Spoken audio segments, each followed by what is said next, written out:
I believe most of us are in the education industry, teachers, librarians, and so on and so forth.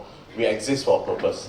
Now, for us as a bookstore, all right, or content provider, we actually have to, as Henry was saying, that have to rely on our experience, the number of years that the company learn, or the individual learn, or the leaders of the organization learn. So based on experience, we try to do better each time. And not only that, any organization or any company have to continue to evolve, got to learn new things, lifelong learning. That's a certain thing, so that you can actually serve better by knowing more stuff. Like many a times we attend a lot of global conferences so that we can share more stuff with our clients and friends actually. Because sometimes being a school principal, you hardly have time to go out. Because when people are on holiday, you give extra class, you give extra tuition, and they say, please, please, please, my kid need this, and then you forego your holiday and conduct the next class again. Okay? And the other thing is that digital resources and digital things as such, everybody has to embrace it, whether you like it or not. Like say, 8 years ago, I was talking to a publisher. The news people talked to him, hey, got digital stuff. No, we are very traditional. Immediately the stock market dropped crazy and tomorrow the fellow loses his job. Even if you don't have, they ask your school has digital content, got e-books, got stuff like that, got, or at least coming on the way, you know. Because people see that if you are not doing anything digital, you're not planning for the future. That's a general perception. You can't run away from that.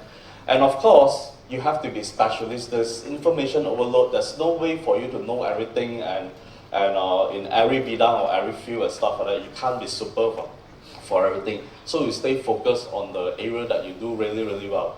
Like say for us, we concentrate on a few very specialized examination board like CIE, IPC, IB, Oxford, AQA, and AdExcel, the international school thing. Now sometimes even the terminology itself, all right, you have to get it right. Like say, people say IGCSE. The term IGCSE actually, nobody can use it except Cambridge. Because it's patented and coined by Cambridge itself. If any other boards, you got to use international GCSE. You cannot use that. So something so basic as this, we have to know, right? Okay.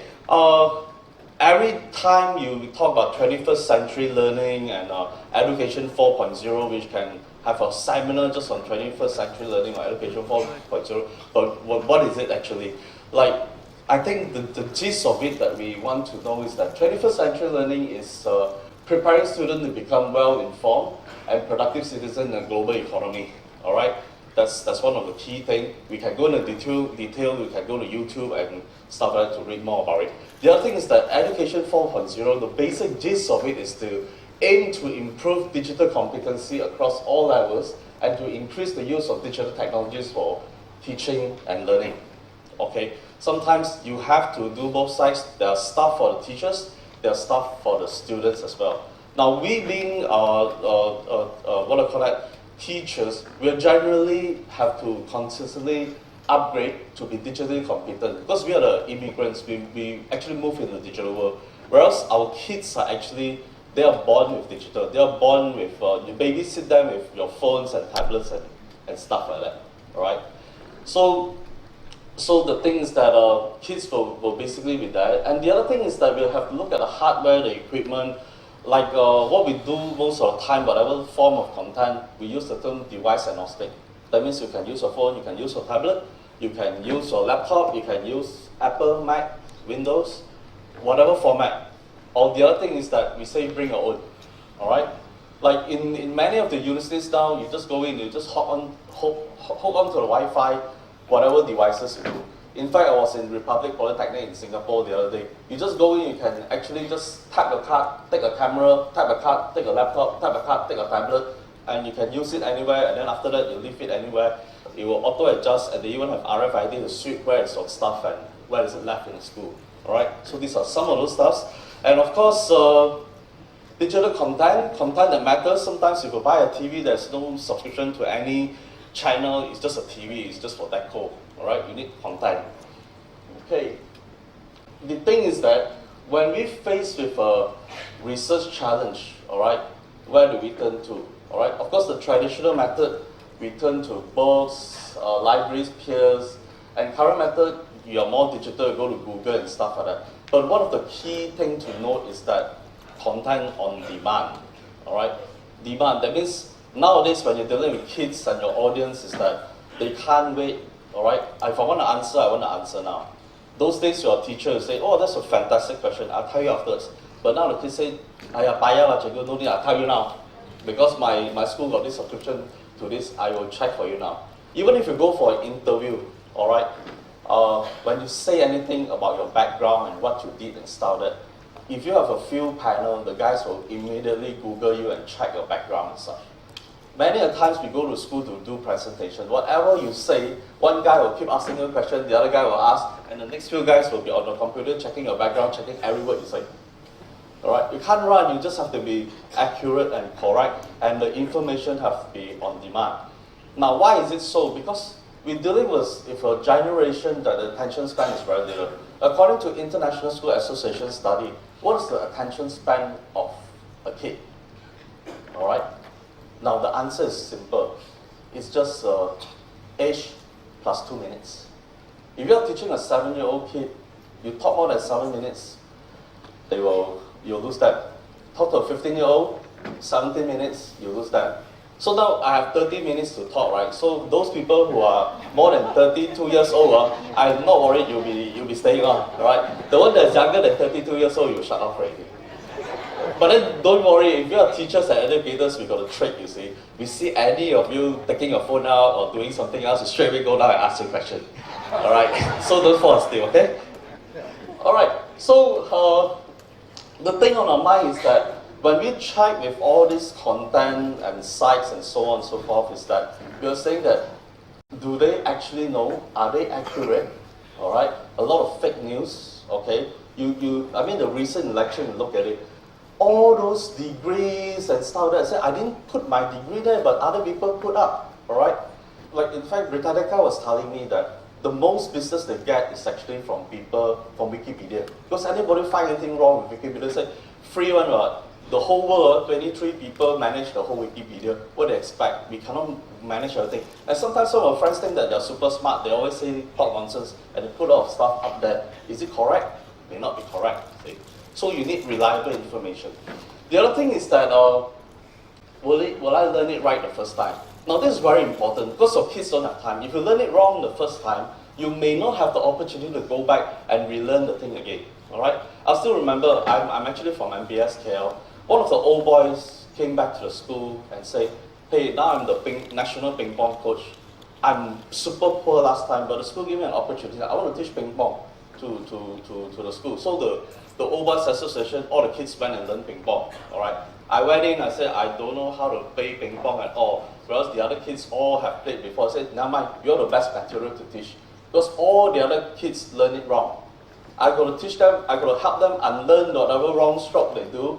But you, like a blank piece of paper, I'll write it right the first time. And true enough, among the 6 of us, I was the only one who played up to state level. Because I got it right the first time, you see. So sometimes you have to get the information right the first time. And do we pay, basically you go to Google, you know that all of us advertise on Facebook, on Google, on Google Ads and so on and so forth. Frankly, most of the stuff you Google straight away is all paid advertisements.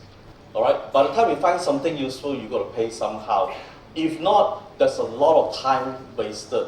Nowadays, the kids not only learn, if you can catch them to learn, you have to better get them learning straight away because there's a lot of distractions. Social media and stuff like that, K-pop, actually, K-pop is a big problem for my family. My kids are gluing to it. So each time I try to get them to learn, get them out of K-pop actually. Alright? And is there such a thing as free lunch and stuff? Okay, what we do is that I'm going to share with you an overview of the types of content that we look for. But there's a series of thinking about when you want to search for something, what do you do first? Okay? First of all, think about what's the purpose. Is it for academic, entertainment, or edutainment for the matter? Then the second question, for what segment? Alright? Now in the publishing world, we categorize content usage. Now we don't only talk about books, we talk about any form of content, whether online, on the cloud, and so on and so forth, whatever usage for the matter. Now, when we say education, the word education would normally mean K to 12, pre-K to 12.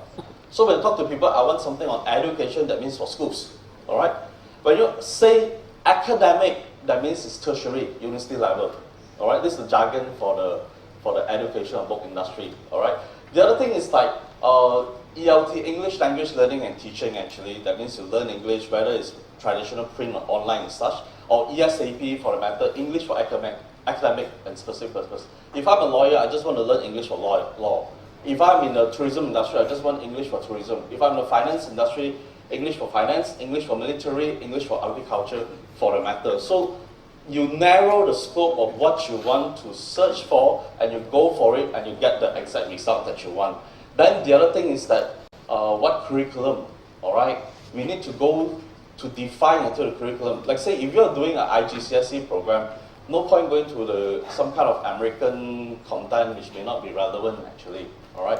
So be specific on what you want to look for. And basically two broad categories of content you can look for. One is print, of course, the traditional method, and one is digital. Now print is not all dead and gone. Print will ever be more popular. In fact, there's a revival of print all over the world, all right?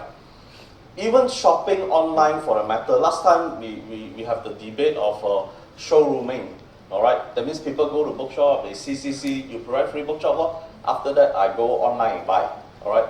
But now, people are adapting to the online stores and stuff like that. I say, okay, you go online and see whatever it is, then you come and talk to me and negotiate with me, all right?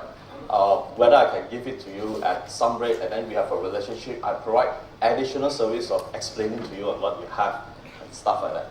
Okay, then like say for example, I want to learn STEM, all right? Sometimes I do believe that primary kids should use more traditional method, the print method actually. There are loads and loads of content that can actually deliver in books. Like Singapore, they're afraid that the kids find that STEM is going to be very difficult and in the secondary years they don't want to take. So from 3 years old onwards, they actually design program in form of graphic novels, in form of novels. It could be 3-5 page to just share a science concept or a maths concept in beautifully illustrated HD pictures actually. Now, just now you're talking about the artists and so on. So do you know that when it's hand-drawn and it's electronic drawn, the psychology effect, the learning is very different actually. So many of those books actually, they actually hire professional artists to draw for a special effect. Because now, when you look at a book, you look at it, this is a class 1 book, world-class book, or it's a third world book. And the kids, you don't need to tell them, even librarians are telling us now that if the books are boring, even though no matter how cheap, I buy it, nobody borrow one actually. All right, I must well spend a slightly more, but people borrow and keep lining up to borrow a book. So there's a higher return of investment for whatever I put in. Okay,